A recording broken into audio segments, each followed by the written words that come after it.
So before I knew it, here I was with a guitar in my hand in front of all these Nova Scotians that know this song very well, doing my best to make it through one of the toughest songs that I know to sing.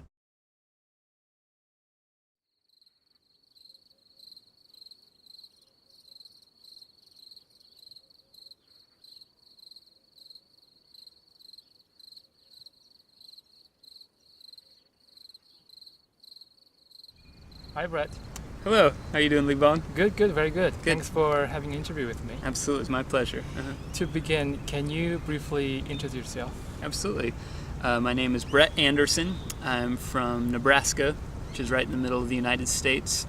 And about 8 months ago, I took off on a motorcycle journey that will cover most of North and South America. Okay, that's amazing. Mm-hmm. How are you these days? Generally, in the big picture of things, I'm very well. Thankful that I get the opportunity to do something like this. Grateful to have met so many wonderful people on the way and to experience so many things. On a more micro scale, part of me is a little worried because really? I've just put my motorcycle on a boat heading towards Colombia. And it's the first time in 8 months that I've been away from my motorcycle, which is pretty much my whole life, is in and on that bike. And so, but hopefully to be reunited, probably Monday, 2 days from now. So, Are you seriously worried about each state, or are you just sad that you're not with it right now? That's a good question. Probably more of the second one. Okay. Probably just sad to not have it around. I mean, obviously thousands of vehicles get shipped this way and they're pretty much all fine. So I shouldn't worry, but and it's just anytime I think there's a change to your normal routine. This has been a change to my normal routine. You know, first time having to take taxis and Ubers and things like that. It's just not what I'm used to. So and thanks to the change, you met me, I guess. Yeah. Because you're not sleeping in your tent anymore. No. Right? No. Okay, so tell me a little bit more about your travel. Yeah, so there's a song called Ive Been Everywhere. And the song started off as an Australian song in 1958. And an American version was done in 1962 by Hank Snow. And the version most people know was done by Johnny Cash in 1996. So the American version lists 92 places, cities, states, and countries all across North, Central, and South America. About 3 years ago, I got the idea, I wonder if anyone has ever been to all those places. Yeah, I figured, of course, it's a popular song. So many people have had that thought. So I looked, on the internet mostly, just trying to see if I could find someone who'd done it, but I couldn't find anyone who had visited each of the 92 places mentioned in the song. And that kind of got, things started in the back of my head. I eventually mapped all the places out and kind of drew a route and decided that this trip would take somewhere between 40 and 50,000 miles. Okay. And I said to myself, well, I'll never do that. Mm-hmm. But it was one of those things that the idea stayed there, and so I kind of just started taking some gradual steps towards that. I'd always wanted to do a big motorcycle trip. I've always enjoyed riding, and I think it's a great place to see and experience things. So there was that motivation as well. And just saving some money, doing some research here and there, slowly by slowly, until eventually a day came where I could say, this could happen. This could actually be something that I do. And how many years ago was the first time that you knew that you can really tangibly execute this plan? Probably not as long ago. I've been on the trip for about 8 months, and I'd say that probably about 6 months before my departure was kind of like I sort of finally felt that the pieces are there, that all the tools I need, the time I need, the money I need is lining up. Wow. So even though I had the idea early, the point between having the idea and feeling like I could realize the idea was pretty significant amount of time between those. So, for how many months do you think the whole travel is going to be? Initially, my plans were, I thought I gave a pretty safe range of saying 8 to 10 months. And we're at 8 months pretty much already. So probably at this point, 12 to 13 months, I think, is a little more realistic. You think? Unless I join up. I'm not sure about that. Unless I just met this crazy guy from South Korea who's going to drive across all of Europe and Asia, and maybe I would go travel with him too. That sounds fantastic. Go with him. That's good advice. Thank you. So, when you first told your parents about this, do you remember what your dad told you? Yeah, I'm not the words exactly, but I definitely remember the tone. There were two distinct tones. The first side of it was, that sounds like a great trip for North America, for the U.S. and Canada. That sounds like a terrible trip for Central and South America. And they were excited about the possibility of the safer part of the trip, but very worried about the less safe regions of the trip. Now you're done with this Central American portion of your itinerary. Have their opinions changed? Absolutely. Like both of them, I think, have gotten a lot more comfortable.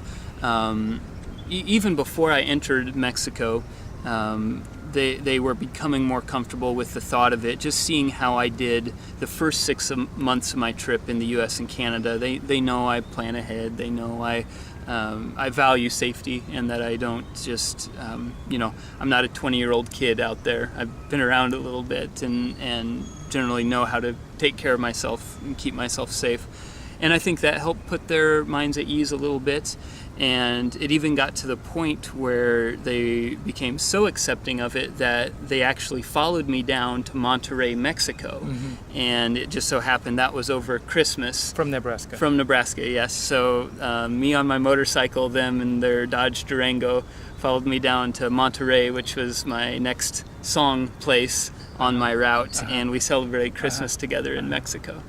That must have been a really good feeling on your end, I guess, because not only you had your parents physically following behind you, but it was a very strong confirmation that they really support you. Yep, absolutely. And that's one thing that I've never doubted from my parents either, and I feel so thankful for that.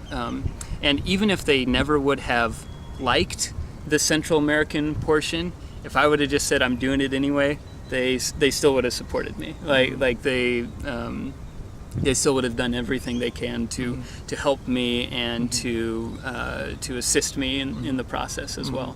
But you're absolutely right that the symbolic the symbolic nature of them following across the border into this place that's in some ways more dangerous.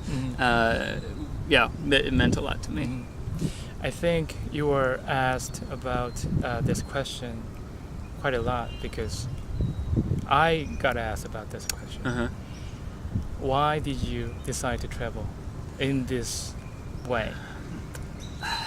And I think the answer to that is still one that I'm learning within myself, because I don't think it's necessary to have all the answers before you begin something. But I've already seen, I guess, in my life, I've been fortunate enough to travel a little bit, but the things that travel does, I think is always an impactful experience for the traveler. Putting oneself in a situation where you're uncomfortable. It's a different culture. You don't know the rules. You don't know the language. It's a different world. I think that's great for, as an American especially, to help me understand what the people that come to America and are trying to understand a new culture and a new language. And for that reason, I think especially international travel is very, very important for understanding, not just abroad, but back home as well. I see. Okay, so I met you 2 days ago. We hung out and we talked a lot about many different things. I have to say that you smile a lot and you have absolutely positive attitude towards a lot of different things. Thank you. I think I'm an optimist person, but still, I was amazed sometimes. Mm. Tell me now, just one moment when you lost smile or you could absolutely not hold your smile on your trip. Yeah, there have been a number of them. I think being a traveler as well, that not every day is great. But oftentimes it's the challenges that help shape us the most. Probably my most significant challenge occurred in the state of Chiapas in Mexico, where I had, of my whole life, my first motorcycle crash. So I've been riding for 16 years, never even really had a close call. I try to ride really safely, but there was just a little patch of spilled diesel fuel on the road that I didn't see, and just before I know it, the bike landed on my leg and I was sliding down the road, and just a very, very honestly terrifying experience. And not even so much in the moment, but in the days that came right after that. So the day after that crash, I remember even calling my parents and telling them I don't want to get back on that bike again. Oh, really? Yeah, like I just So nothing. you were traumatized. I was, yeah, like nothing in me in that moment wanted to continue. I didn't know what I wanted to do, but I knew too that feelings can often be temporary. So I didn't put a whole lot of stock in those feelings, but it was truly what I felt. Right. That the thought of getting back on that bike and leaning through the curves again was scary, and I'd never felt scared on two wheels before in my whole life. So my smile is definitely gone for at least a couple days. Okay. But even now, I guess it might have been actually exactly 1 month ago today that I crashed. Wow. But even now, I can look back and say that it was important, and I don't know if I can come to the point where I can say I'm glad that it happened, but I know it was an experience that will shape who I am, and better help me evolve into the kind of person that I want to be. There are always things that you can appreciate and learn from. Okay. Yep. Now tell me one of the sort of the most rewarding or the most amazing moments that you remember that you got while traveling. Yeah. Oh man. It doesn't have to be an instantaneous event or something. It could be a very long-term, very calm, relaxed, deep appreciation of something as well. Boy, yeah, there have been so many instances of that. So many things that happened that I could never have planned. One of the most interesting experiences I got to have was I decided to go to the province of Nova Scotia in Canada, which is where Hank Snow, the original singer of the Americas version, is where he's from. And he's from a fairly small town, and there's a museum in his honor there. And just so happens, the day I was showing up, they were having a motorcycle show. Again, it's one of those things, what are the odds of that happening? But so I put my dirty old bike, covered in mud and dust, and into a motorcycle show. But on the bike, I have a map on the back that says what I'm doing, and I cross off all the places as I go. And so everybody saw that and just thought it was great, because of course Hank Snow fans all will know the song. And as people were kind of talking to me about my trip and standing around the bike, somebody made the comment, "Oh, I'm always so impressed when someone can get up and sing that whole song." And Big Fat Mouth over here says, "Well, I can sing it." And they asked, "Well, do you play guitar too?" And I said, "Well, before the trip started, I did. I don't know if I still can." So before I knew it, here I was with a guitar in my hand in front of all these Nova Scotians that know this song very well, doing my best to make it through one of the toughest songs that I know to sing. But it went really well, and everybody just was so was so tickled that I was there and seemed so interested in my story and like so many places, so hospitable and caring not just for the story but for the person in the story. Right. I hope somebody recorded it. Oh yeah, I have it. It's on your homepage? Yeah, it's on my blog. Okay, that's great. Finally, let me ask you a kind of random question. If your life was a movie, what would be the title?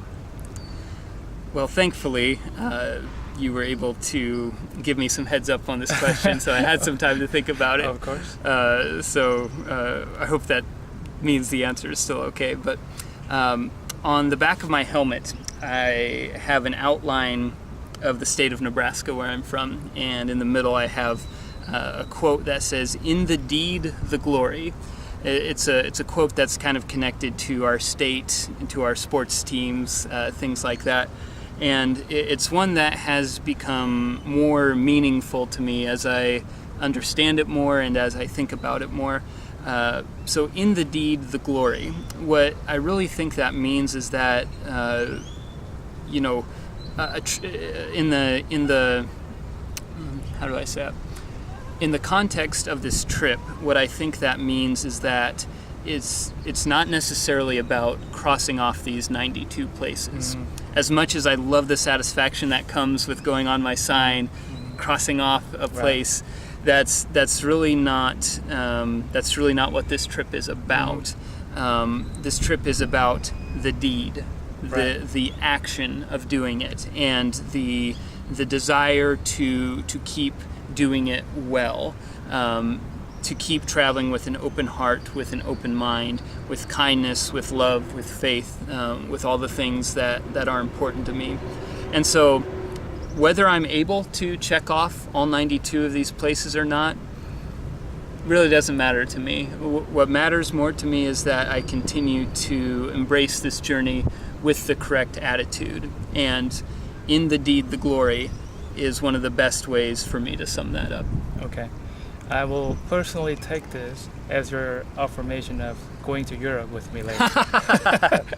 Anyway, thank you, Brad. And absolutely. See you in Cartagena. Yes. Thank you. Thank you.